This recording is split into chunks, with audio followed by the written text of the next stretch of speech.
There are criminals. There are warlords.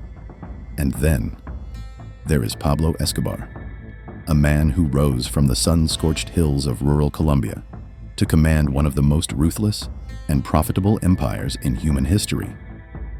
A man who, by the age of 35, wielded power that rivaled presidents, controlled 80% of the global cocaine supply, and dictated the fate of an entire nation. He was a paradox, a mass murderer and a philanthropist, a terrorist and a beloved hero. To the global elite, he was public enemy number one, but to the poor in Medellín, he was a savior, a saint who fed their children and built their homes. He once offered to pay off Colombia's national debt in exchange for immunity. He smuggled drugs in everything from plane fuselages to frozen sharks. He made Forbes' list of richest men, and he turned a country into a battlefield. This is not merely a story about narcotics.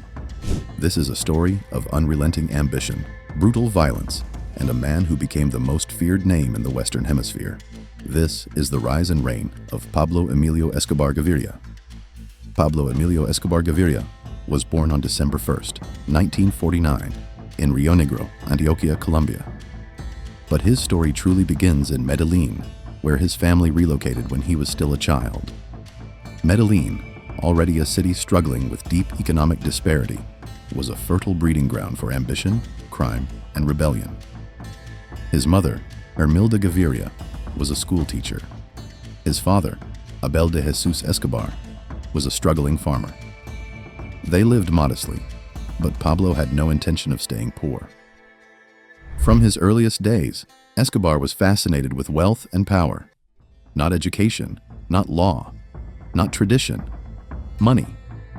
He sold fake diplomas to classmates, stole gravestones and resold them to smugglers, sold fake lottery tickets. He quickly realized that rules were nothing more than suggestions to the poor.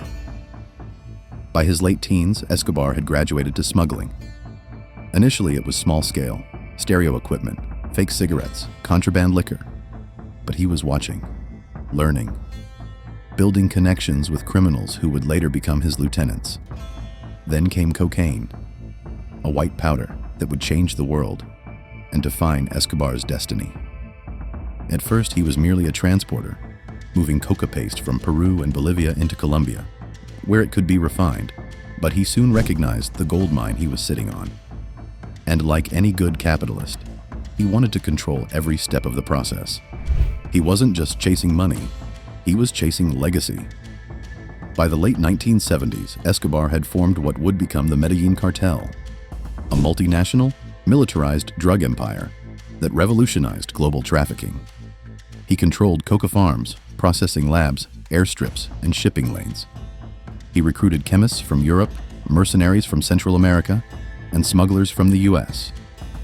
The cartel was structured like a corporation, but enforced like a mafia. At its peak, the Medellín cartel smuggled 15 tons of cocaine per day into the US. Using an army of pilots, bribed customs agents, and underwater submersibles, the cocaine flowed like water. Planes departed from clandestine Colombian runways, dropped shipments into the Caribbean Sea, where fishing boats recovered them. In Florida, Miami became a major hub. Dealers, bankers, and nightclubs all profited from Escobar's reach. The cartel's monthly income was estimated at over $400 million. It was so much cash that banks couldn't count it fast enough. Escobar bought warehouses to store it. He lost millions each year to water damage, mold, and rats. He even created his own smuggling fleet: planes, helicopters, boats, and trucks. Some planes made up to 500 trips before being caught. Others were never found. His growing wealth bought him influence. Politicians were paid off. Police chiefs received monthly stipends. Judges were given security payments. Everyone had a price. Escobar knew it and paid in full. But Escobar's success came at a cost, a bloody, horrifying cost. He ruled through fear. Plata o plomo became his motto: silver or lead. Take the bribe or take a bullet. Thousands chose the former. Thousands more were forced to accept the latter. Escobar's enemies were not just rival traffickers. They were judges, journalists, police officers, presidential candidates. In his eyes, any opposition was a threat to his kingdom. In 1989, he orchestrated the bombing of Avianca Flight 203, attempting to assassinate a presidential candidate. The result? 107 innocent people dead. That same year, he had Luis Carlos Galán, a charismatic leader and national anti-drug advocate, gunned down on stage during a campaign rally. By 1990, Colombia was a war zone. Entire neighborhoods in Medellín were under cartel control. The streets were battlegrounds. Over 4,000 police officers were murdered. Informants were tortured. Entire families were wiped out in reprisals. International pressure mounted.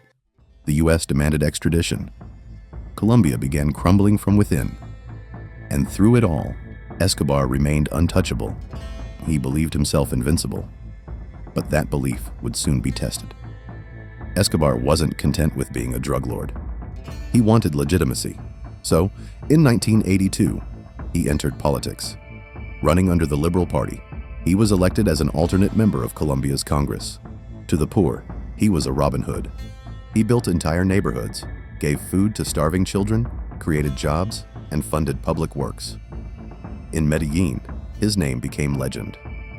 One of those neighborhoods still bears his name today, Barrio Pablo Escobar. But his political ambitions backfired. Opponents in Congress exposed his criminal past. His seat was revoked. The media turned against him. He became a symbol of the corruption eating away at Colombia. Humiliated, Escobar doubled down on violence. And when the U.S. demanded his extradition, he played his most audacious card. He offered to surrender, but only if he could build his own prison. In 1991, the Colombian government accepted his terms. Pablo Escobar surrendered to La Catedral, a fortress he designed and controlled. It had it all: a nightclub, a bar, a jacuzzi, satellite TV, a private soccer field. His henchmen visited without restriction. He continued ordering hits, settling scores, and overseeing the cartel's operations. It was prison in name only. In reality, it was Escobar's private estate. But international embarrassment grew. Reports leaked of luxury, torture, and continued criminal activity inside La Catedral. Under mounting pressure, the government decided to relocate him to a real facility. Escobar, ever watchful, escaped before they arrived. He disappeared into the Colombian mountains, and the hunt began. With Escobar on the run, Colombia created the Search Block, an elite police task force trained and funded by the U.S. But they weren't the only ones hunting him. Los Pepes, a vigilante death squad composed of cartel enemies and former rivals, began targeting Escobar's allies, lawyers, and family. His empire unraveled. His fortune dried up. Safe houses became traps. The once omnipotent king was reduced to a fugitive. On December 2nd, 1993, after 16 months on the run, a phone call to his son was traced by authorities. Colombian forces surrounded a modest home in Medellín. Escobar, desperate, tried to flee across the rooftop. A shootout ensued. He was shot multiple times. To this day, it remains unclear whether Escobar died from police gunfire or took his own life with a final bullet. He was 44 years old. The king of cocaine was dead. Over 25,000 people attended Escobar's funeral. Some mourned the loss of a father figure. Others celebrated the death of a mass murderer.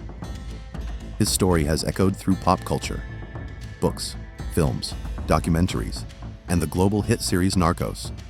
But in Colombia, his name remains polarizing. To some, he was a narco-terrorist who destroyed a generation. To others, a man who gave dignity to the invisible poor.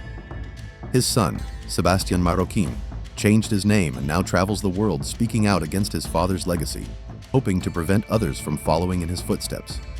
The Medellín he once ruled is no longer a war zone, but its scars remain etched into the faces of families who lost loved ones, and in the architecture of neighborhoods once ruled by violence. So too does Escobar's influence on global drug trafficking, politics, policing, and the myth of the criminal anti-hero. His life was a contradiction. He built an empire on addiction. He handed out food with one hand and ordered murders with the other. In the end, Pablo Escobar wasn't just the king of cocaine. He was the architect of a modern-day empire of terror, and a reminder that charisma without conscience and power without purpose leaves behind only pain. Decades later, his legacy endures not in the opulence he amassed, but in the cautionary tale he became. A man who once believed he could outgun a nation, and for a time did. But no empire built on blood and powder lasts forever. The fall of Pablo Escobar marked the end of an era, but the war he helped ignite is still being fought. Not in the jungles of Colombia, but in the cities, streets, and courts of the world. Escobar is gone, but the shadow he cast remains. Pablo Escobar left behind more than headlines and haunted memories. He became a symbol, a lesson in how power corrupts, and how crime, no matter how glamorized, always leaves victims behind. His story is not just history, it's a mirror held up to the world, a reflection of what happens when greed overshadows humanity, when institutions fail, and when one man believes he is above the law. Today, the world still battles the consequences of drug empire he helped globalize.